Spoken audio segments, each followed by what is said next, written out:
So, we're just starting chapter 7, and if you look at the textbook, after chapter 7, he's got a whole page with the one word on it, says intermission. Like those 3-hour movies from the 70s when they had an intermission. But I just don't know, at what rate I should have moved to get to intermission by the end of semester 1. I mean, anything is possible when you don't go through in perhaps detail, but I think detail helps.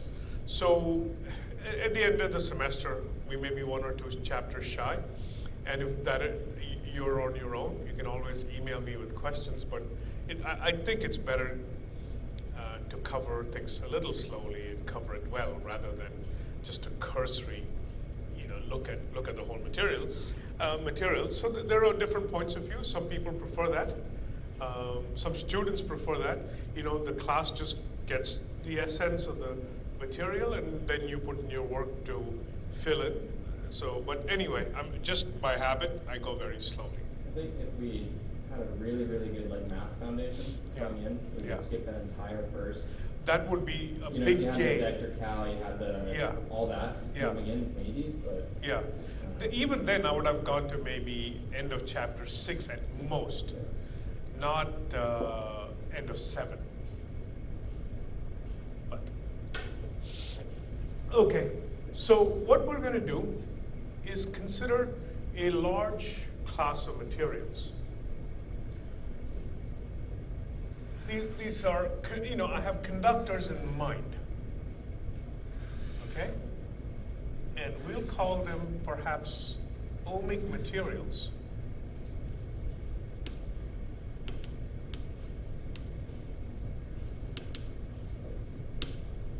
Well, what are they? Well, there's, current flowing through them, so J. And for ohmic materials, J is proportional to force per unit charge. It seems like that makes good sense. So, it's force per unit charge at any point. So Griffiths uses the expression F. So recall, F for a single charge, it's QE plus V cross B. So clearly, little f, we mean by definition, E plus V cross B. Yeah? So J is proportional to F.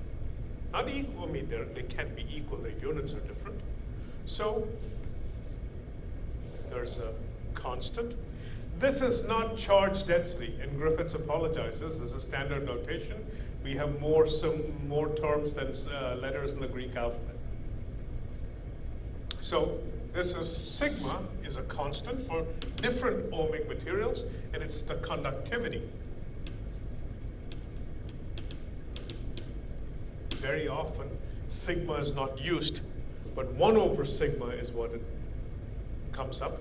So this is a very important object. Huh. What did you say J was? J is the current density. Oh, J is? Yeah, J is the current density. Okay. Little f vector is the force per unit charge. Okay. That's given by this quantity.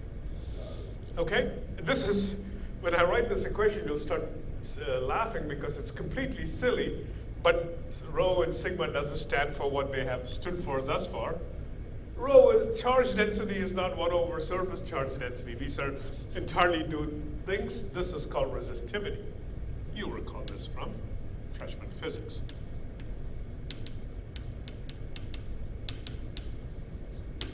Okay?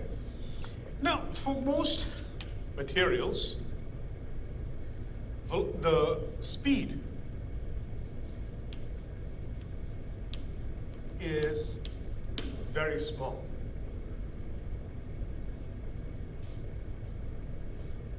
Electrons go through a conducting wire at some few centimeters per second, I think. Yeah, so it's very small compared to everything else. So for a large class of materials, J is equal to sigma E. Yeah? These are the ohmic materials. This is in contrast to a plasma. We haven't studied plasmas, but plasma rearranges itself to where E is 0. It just shorts out, it screens out the electric field. And the movement of charges is determined completely by the magnetic field. It's a magnetically dominated field. Okay? So this is in stark contrast to currents in a plasma. But for the rest of the chapter, with regards to ohmic material, this is what we will use. So if indeed I was going faster than I should, and we're done with chapter 12, and you're saying, well, wait a minute, we need more material, the semester is not over, perhaps what would be appropriate would be a chapter in plasma physics. A good bit of E&M books typically have an introductory chapter in plasma physics. It is unfortunate that you don't get to see that, because it is a very abundant state of matter. You know, we think of solids, liquids, and gas, but stars are made up of plasma, and there's way more stellar mass than the outer crust of planets. Yeah, so it's very abundant. So but we don't get to see that.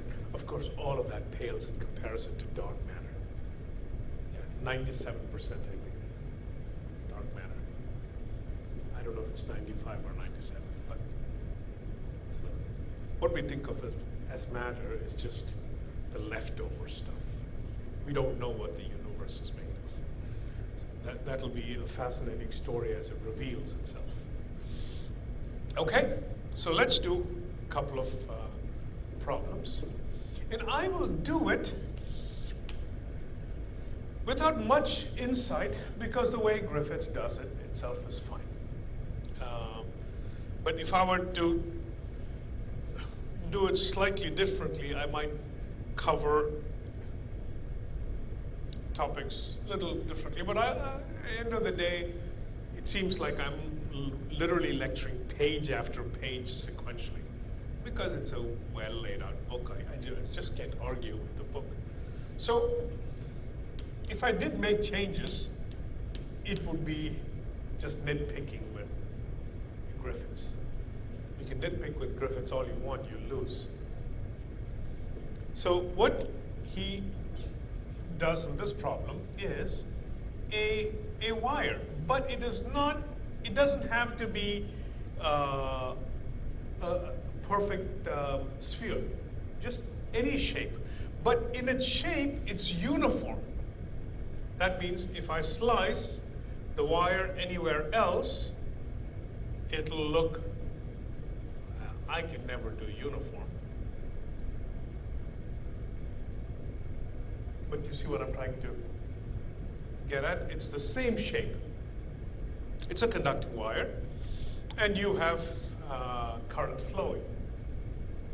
So it's solid then? It is solid. It's a solid wire. It's a wire that is uniform in shape. So whatever shape, it just extends that way. And yeah, z-axis.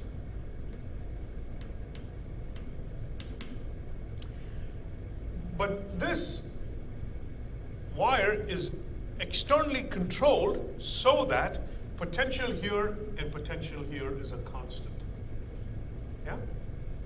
We can be practical about it and set this guy to be 0. After all, potential is only defined up to an additive constant.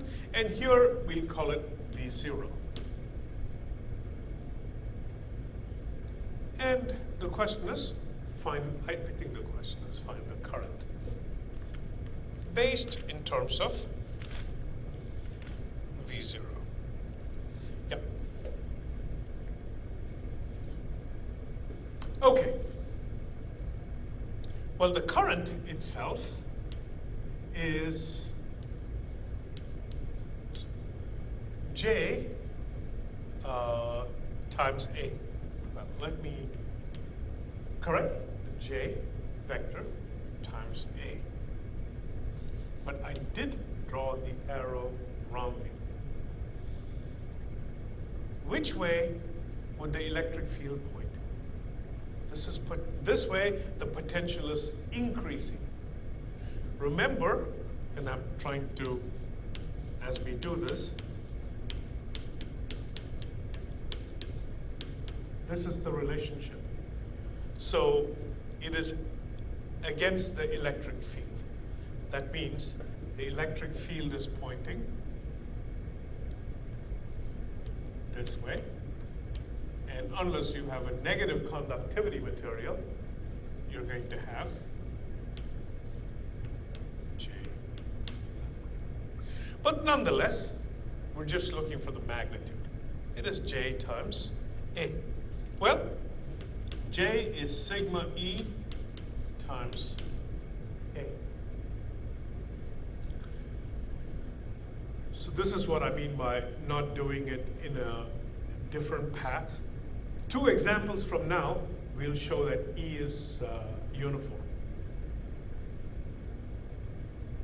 Yeah, so that means same magnitude.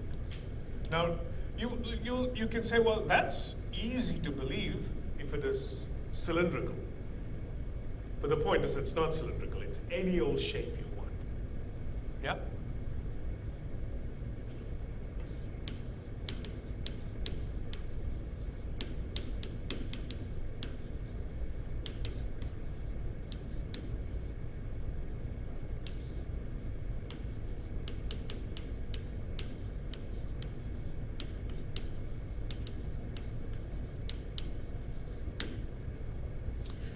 Okay, in that case, what's the relationship between, so when I say V0, it's the magnitude of the difference, so that is what?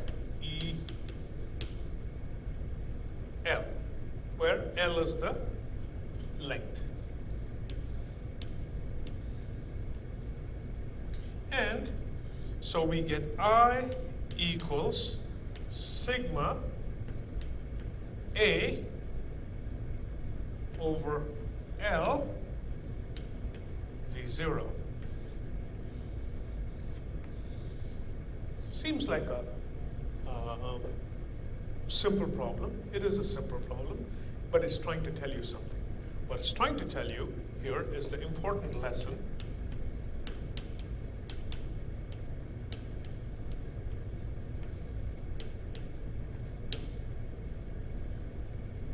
Call this ohmic materials, and we might even call this Ohm's law,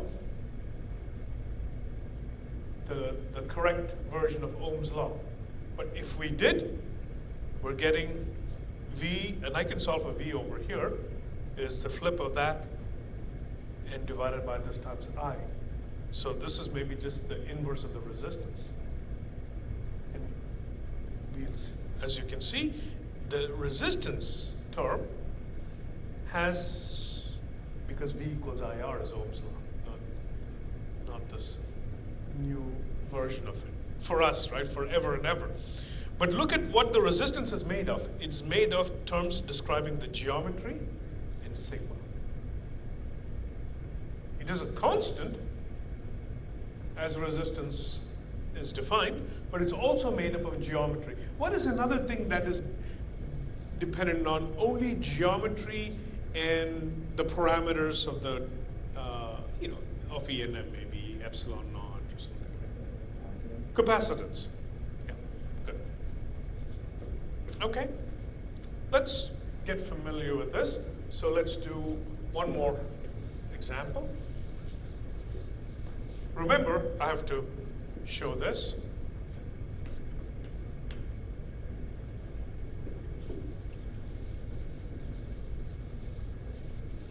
So I'll do example 7.2. So in example 7.2, you have concentric conducting cylinders.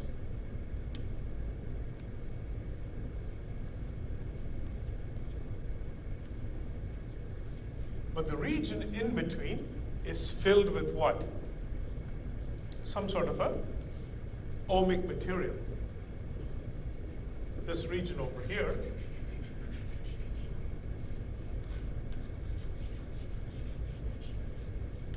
is filled with some ohmic material. This radius is A. This radius is B. What does he want?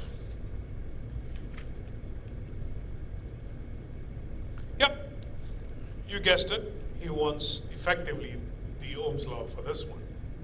So we'll compute V equals IR, and we'll compute V and R and show that they're related by a constant. That constant will be the resistance, and I'll define that after this particular example.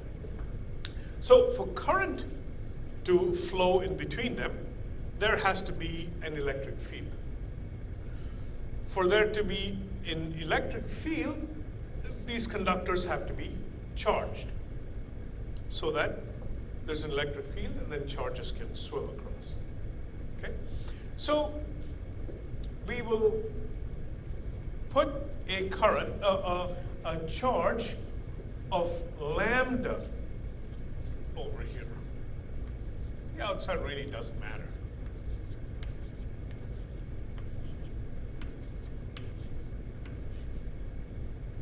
So there's lambda over here.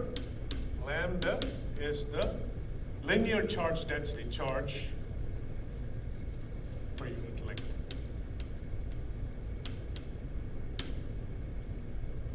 And of course, this is infinitely long. Otherwise, none of the expressions would work out. Okay? Now, this is an absurd problem. As the length of the cylinder goes to infinity, these quantities become somewhat meaningless. But we know that the electric field points in the S hat direction, and using lambda over 2 pi epsilon naught. Isn't that true?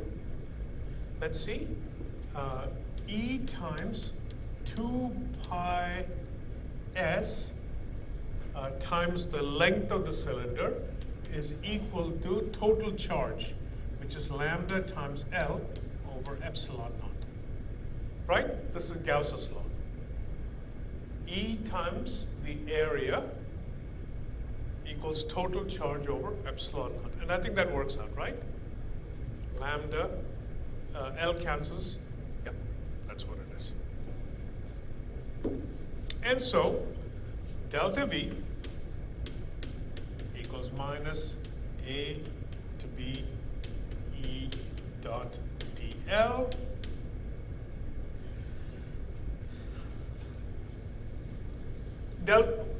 Which way is the electric field pointing, you think, if it's lambda inside?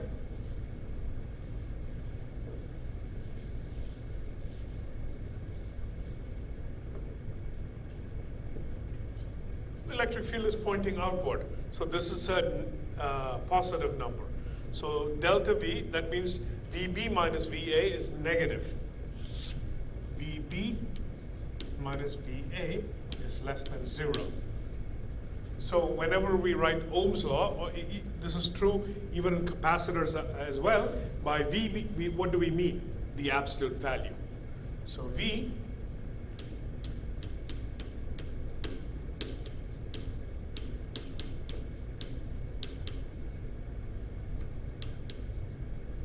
therefore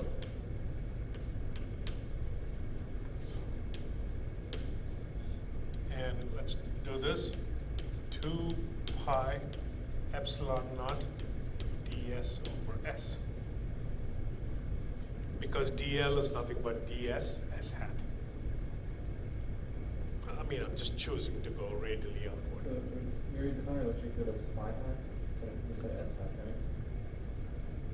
right? Sorry, S hat, thank you. I've been magnetized.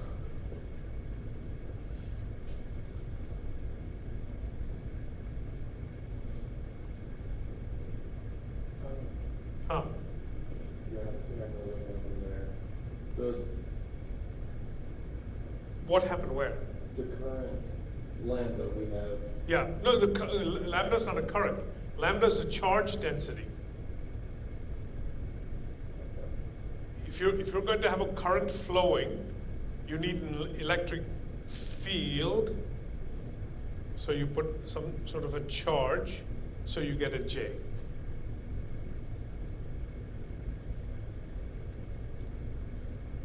This is true for ohmic materials.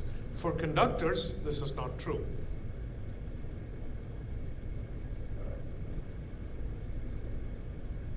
And this, I know from memory that this is natural log of S, so this becomes B over A.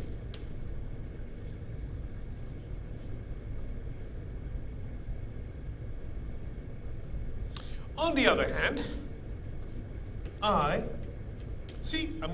computing the ingredients of Ohm's law, is J times A, which is sigma E times A, which is sigma lambda over 2 pi epsilon naught, 1 over A, guys. There's no R cubed in the current, right? Just like that, I'm computing the J over here. Yeah? I've replaced S with A. Then I need area, which is 2 pi A times some length.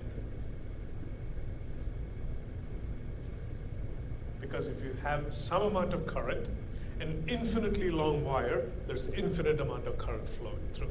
So we can only do, if you want anything meaningful, you need current per unit length.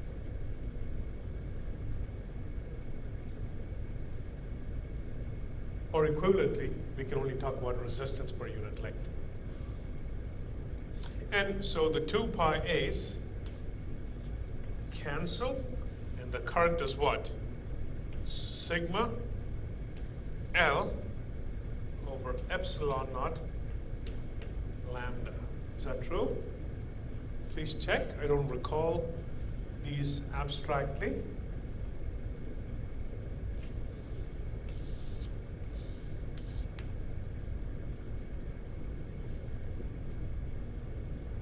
Then I'm going to look for this expression, V, and I'm going to write everything but lambda, natural log of B over A over 2 pi epsilon naught times lambda. I have lambda over here, so I'm going to substitute I times epsilon naught over sigma L. What did I do? I times epsilon naught over sigma L. That's good. So then I write V equals I times natural log B over A epsilon. Oh, the epsilon naughts cancel. And I have 2 pi sigma L. Make sure that the expression itself is right.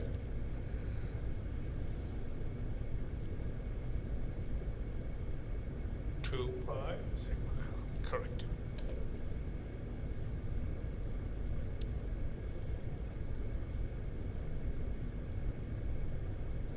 Once again, we see that the potential difference is directly proportional to current. And so,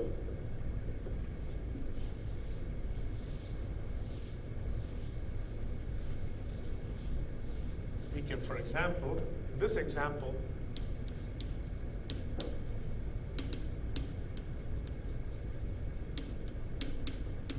define what?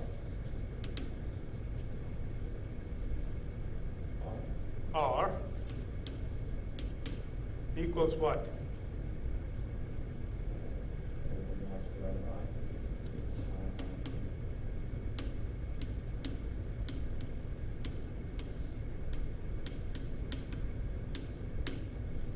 Yeah?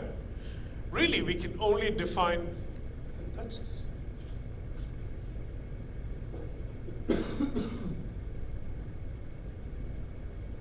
that's not right.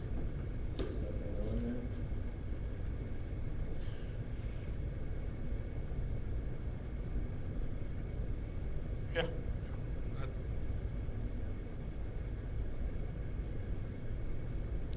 Yep, that is correct. Again, you can see it's only made up of geometric terms. Again, for a realistic wire, you can take L to be very long, but indeed, infinite amount of wire, it looks like resistance is 0. That's because infinite amount of current is flowing. That's because really the example is an absurd one. It's just an exaggeration. So in general,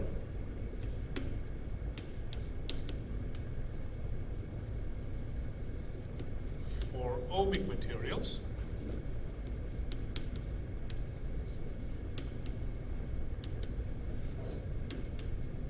V is proportional to I, and I don't need to elaborate much more. Whatever goes in between the proportionality, that's what we will call resistance. The SI unit, it's ohms, but it's really volt per amps.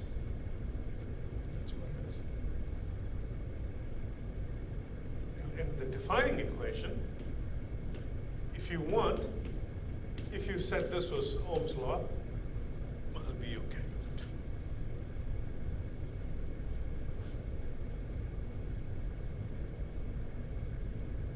Yeah? Any questions?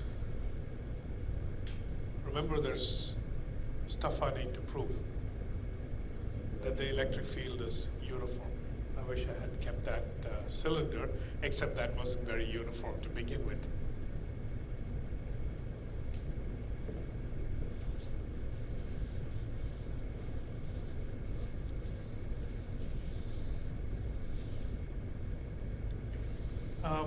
Page 300 and 301 is a description of why Ohm's law is both not fundamental and it's also, more importantly, unexpected.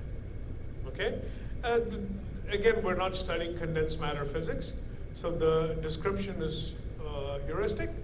A heuristic, as Griffiths mentions it, he doesn't claim for it to be an exact statement.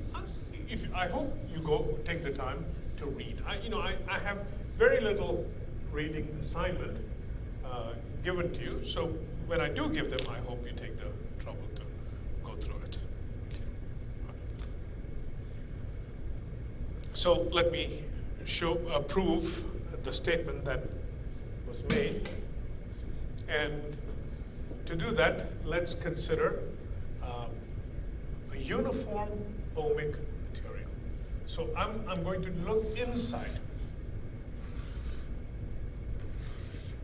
And I'm going to focus on somewhat of this region over here. Okay? So, uniform, sort of homogeneous.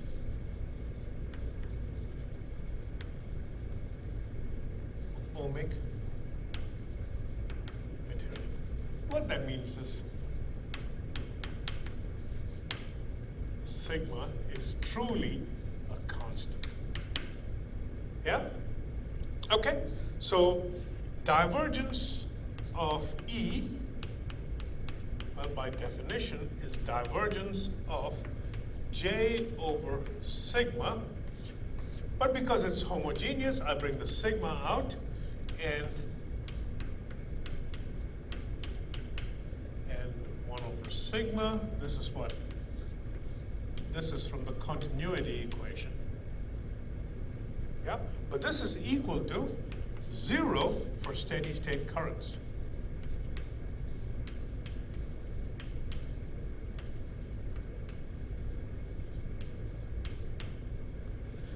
That means the net charge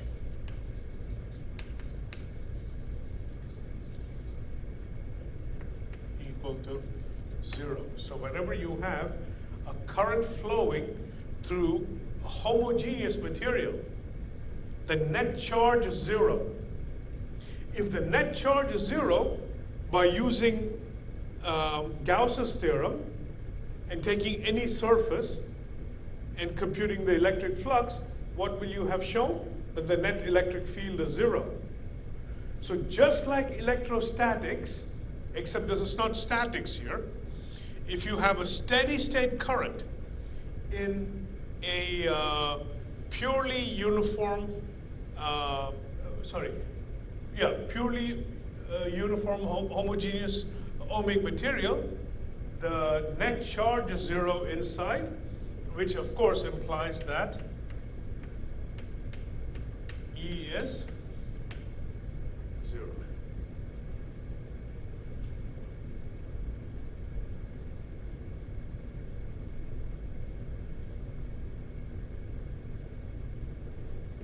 Am I saying that correctly? That seems.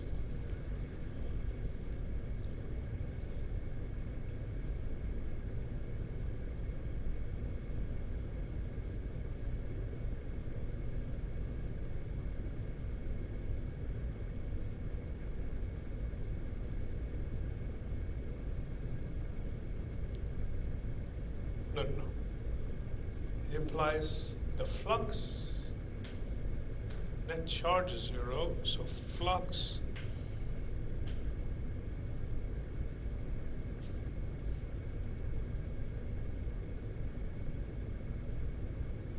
so if E is 0, net charge is 0. If net charge is 0, E is not 0. Sorry. That just didn't sit well. Electric field is not 0. You'll need that to drive the current. You understand what I'm saying, right? If, look, E dot, I'm going to erase this part, E dot dA equals Q inside enclosed over epsilon naught. If E is 0, Q inside any region is 0, therefore Q inside is 0.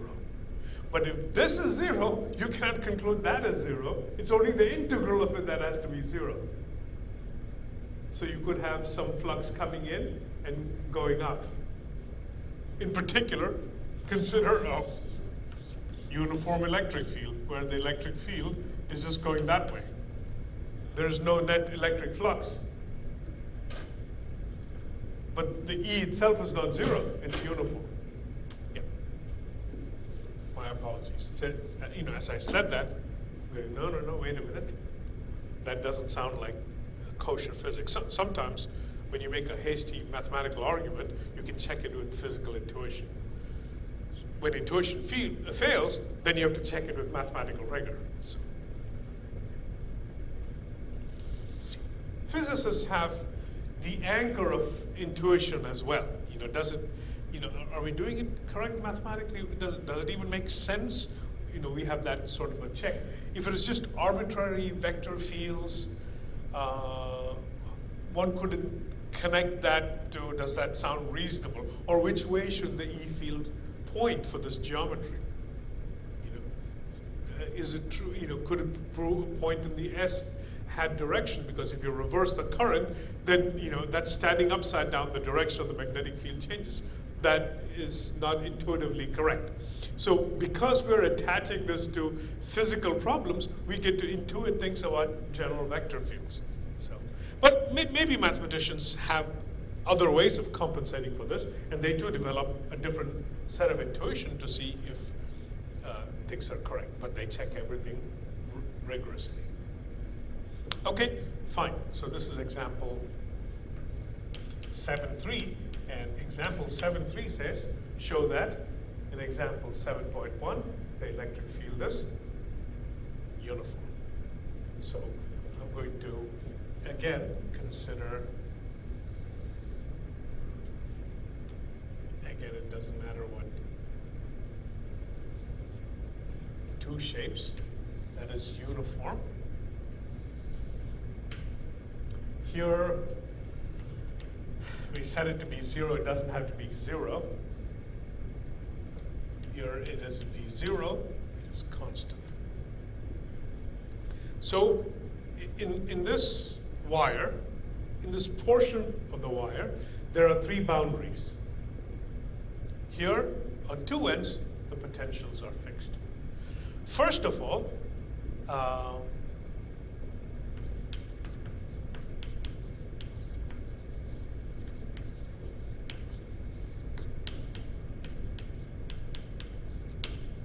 why is that?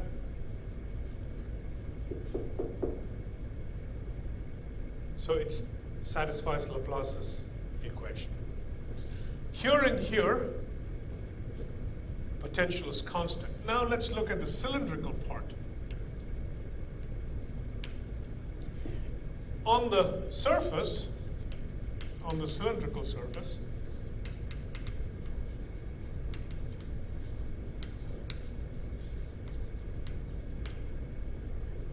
J dot N is equal to 0 since charges are not leaking outward.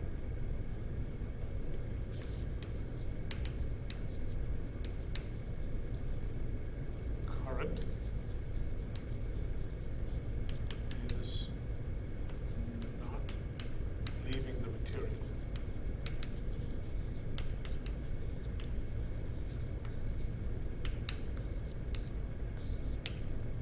That implies E dot N is equal to 0 because J is sigma E.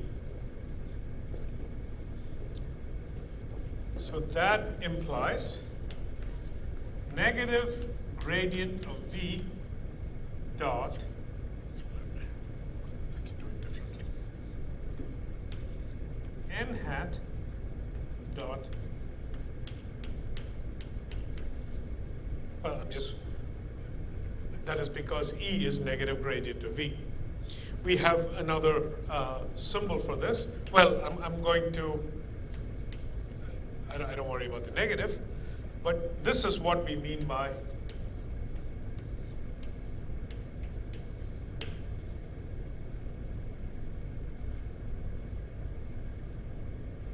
therefore from chapter 3,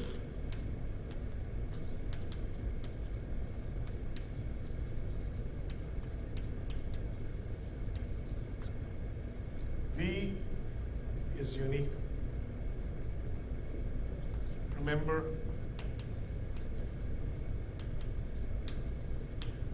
we have a uniqueness theorem.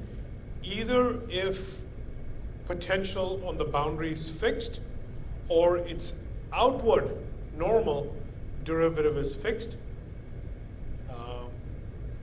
the solution to Laplace's equation is unique. So if I can come up with one equation, I can come up with, I have the only solution. Here's my quick equation. Hence, I'm going to make it a function of Z by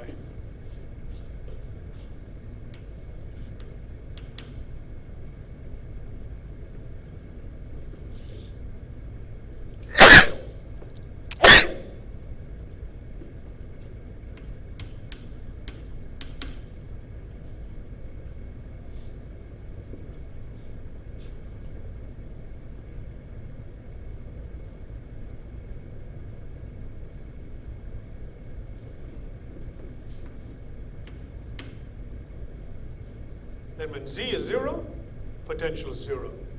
When Z is L, potential is V0. Then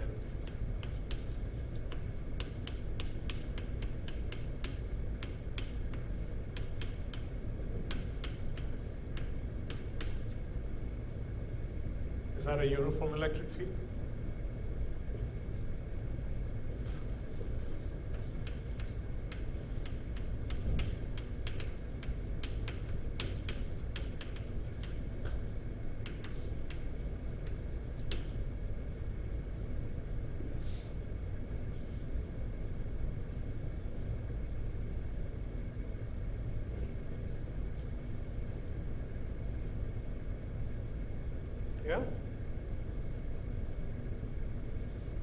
Any questions? Chip? Martin? So when you left, we just showed that the potential satisfies the boundary conditions so that the solution inside is unique. You can just sort of revisit the argument. So go back to the uniqueness theorem. I think, if I recall correctly, even says problem 3.5. So if you look at problem 3.5, if either the potential is defined on the boundary or its outward derivative, normal derivative is defined on the boundary, it's prescribed on the boundary. In this case, it is 0, so it's prescribed that the solution inside is unique. If it's unique, then if this works, you can take the outward derivative, it'll be 0. So this is the solution, therefore E is uniform. I want to do, I have a couple of minutes left, so I want to do a quick problem. I thought it was a fun problem. Oh, right, so, gosh, maybe I'll do problems next time around. I have to mention this. So in this case, E is uniform. And Griffiths mentions, suppose you have a parallel plate capacitor. So this is what, negative charges and positive charges. And you know what the electric field here is. Inside it is uniform. Yeah? But outside you get what? The fringe effects. This, again, is in such a contrast to this one.